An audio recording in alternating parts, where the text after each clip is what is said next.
Hi అండి, rainy season వచ్చింది కదా. మొక్కజొన్న కండలు మార్కెట్లో బాగా దొరుకుతున్నాయి. నిప్పుల మీద కాల్చుకుని లేకపోతే ఉడకబెట్టుకుని ఎప్పుడూ తింటూనే ఉంటాం కదా ప్రతిసారి. ఈసారి మొక్కజొన్న గింజలతో గారెలు ప్రిపేర్ చేసుకుందాము. అది ఎలాగో చూసేద్దాం రండి. ముందు వీటిని ఒలిచేసుకుని గింజలన్నింటినీ సపరేట్ చేసేసుకుని వీటిని మరీ ముదురుగా ఉన్నవి కాకుండా మీడియంగా తయారైన మొక్కజొన్నల్ని తీసుకోవాలి. ఇలాగా అన్ని తీసేసుకున్న తర్వాత ఒక మిక్సీ జార్లో ఈ గింజలన్నింటినీ వేసేసుకుని 5-6 పచ్చిమిర్చి, ఇంకా 1 ఇంచు అల్లము, సరిపడినంత ఉప్పు వేసుకుని గ్రైండ్ చేసుకోవాలి. గ్రైండ్ చేసుకునేటప్పుడు కొంచెం వాటర్ అవసరం అయితే యాడ్ చేసుకోవచ్చు. వీటిని మరీ మెత్తగా కాకుండా కాస్త బరుగ్గానే గ్రైండ్ చేసుకుంటే బాగుంటాయి. ఇలా గ్రైండ్ చేసుకున్న దాన్ని ఒక బౌల్లోకి తీసేసుకుని ఒక మీడియం సైజు ఆనియన్ని చిన్న ముక్కలుగా కట్ చేసుకుని యాడ్ చేసుకోవాలి. దీనిలోనే 1 స్పూన్ జీలకర్ర, ఇంకా 1 గుప్పెడు కొత్తిమీర కూడా వేసుకుని మంచిగా మిక్స్ చేసుకోవాలి.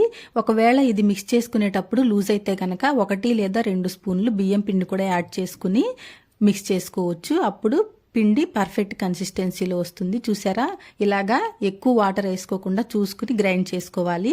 చేతిలోకి తీసుకుని ఇలాగా ప్రెస్ చేసుకుని మనం మినపవడలు ఎలా వేసుకుంటామో అలాగే వేసుకోవాలి. మంచి గోల్డెన్ బ్రౌన్ కలర్ వచ్చే వరకు ఫ్రై చేసుకుని తీసుకుని సర్వ్ చేసుకోవటమే. హై ఫైబర్ కాంప్లెక్స్ కార్బోహైడ్రేట్స్ ఉన్న ఈ ఇన్స్టెంట్ మొక్కజొన్న గారెల్ని మీరు కూడా ప్రిపేర్ చేసుకుని ఎలా వచ్చాయో తప్పకుండా కామెంట్ చేయండి. Thanks for watching.